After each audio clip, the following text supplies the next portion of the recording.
Hi, today we are going to learn why should we study data structure.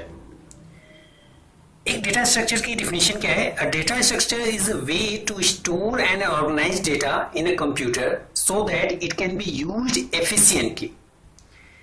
तो पूरे data structure में आपको data को इस तरीके से स्टोर और ऑर्गेनाइज करना है कंप्यूटर में ताकि आप उसे इफिशिएंटली यूज कर सकें.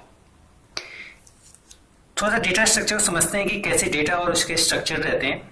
इन केस आपको जीआरई की प्रिपरेशन करनी है. जीआरई एक एग्जाम है, उसकी प्रिपरेशन करनी है और उसमें मोस्ट फ्रीक्वेंटली यूज वर्ड्स आपको प्रिपेयर करने हैं, उसके नोट्स आपने प्रिपेयर करने हैं. तो आपने पहले कोई ए से कोई वर्ड मिला, फिर जेड से कोई वर्ड मिल गया, फिर बी से मिल गया, फिर एल से मिल गया, फिर के से मिल गया. आपने ऐसे सारे वर्ड लिखते गए और आपने उसका नोट्स बना लिया. लेकिन इन केस आपको कोई फाइंड करना हो कि एक बी से कोई न्यू वर्ड आ गया और आपको फाइंड करना हो कि ये वर्ड कहाँ है, तो बी के बहुत सारे वर्ड होंगे, जेड के, ए के, फिर एल के, फिर के, फिर कोई जेड आपका कोई वर्ड मिल गया, तो आपको बहुत डिफिकल्ट अगर ये अरेंज नहीं होंगे तो बहुत डिफिकल्ट होगा इसमें से कोई वर्ड फाइंड करना. तो ऐसे ही डिक्शनरी होती है. अगर सारे वर्ड्स केवल इसलिए केवल नोट कर लिए जाएं किसी पेपर पे, जैसे जैसे वो आपके यूज में आते हैं और उसमें से सर्च परफॉर्म करना हो तो वो बहुत डिफिकल्ट है. तो आप क्या करते हो, ऐसे डेटा को एक पहले स्ट्रक्चर करते हो, एक डिक्शनरी बनाते हो. ठीक है, तो डिक्शनरी में आप ए से सारे वर्ड पहले अरेंज करते हो, फिर बी से, फिर सी से. अब इसमें आप जब भी कोई वर्ड सर्च करना है तो वो काफी इजी होता है. तो वो डेटा आपका क्या होता है, स्ट्रक्चर्ड डेटा. तो ऐसे ही मिसमैनेज डेटा होगा तो उसको आप जो है एफिशिएंटली यूज नहीं कर सकते.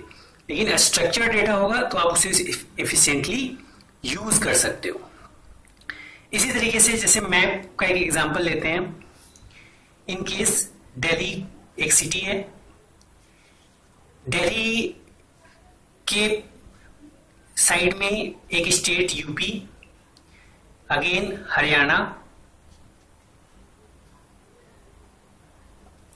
ठीक है, फिर यूपी के साइड में कोई स्टेट होगा. अगर इस तरीके से हम मैप बनाएं और फिर हमें कोई चीज सर्च करना हो कि दिल्ली के किस साइड में यूपी है, तो ये बहुत डिफिकल्ट होगा. तो आप क्या करोगे, इसको स्ट्रक्चर्ड करोगे कि अगर दिल्ली एक सिटी है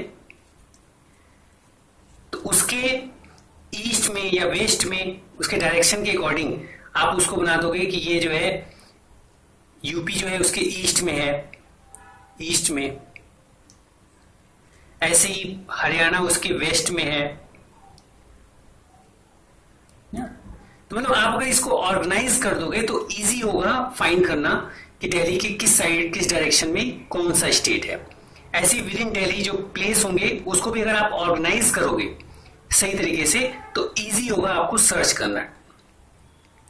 तो हम डेटा को स्ट्रक्चर्ड क्यों करते हैं, ताकि उसमें जो ऑपरेशन है, जैसे ट्रैवर्सिंग, आपको कोई चीज सर्च करना है, ट्रैवर्स करना है, ट्रैवर्सिंग, सर्चिंग,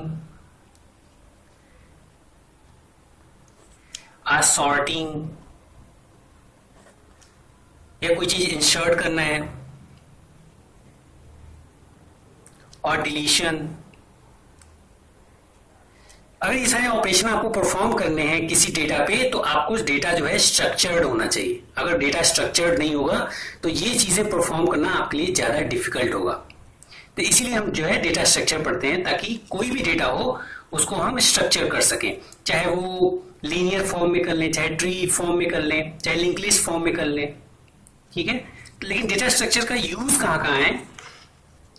आप डेटा स्ट्रक्चर यूज जो है operating system, compiler, DBMS, data communication और भी बहुत सारे सब्जेक्ट्स हैं जिसमें डेटा स्ट्रक्चर यूज होता है. जहां भी आपका डेटा से रिलेटेड कोई भी वर्क है तो वहां आपको डेटा स्ट्रक्चर आना चाहिए. So this is the lecture for why should we study data structure and this is easy definition कि आप अगर डेटा को स्ट्रक्चर्ड फॉर्म में करेंगे तो इजी होगा किसी उसमें ऑपरेशन परफॉर्म करना. ठीक है, थैंक यू.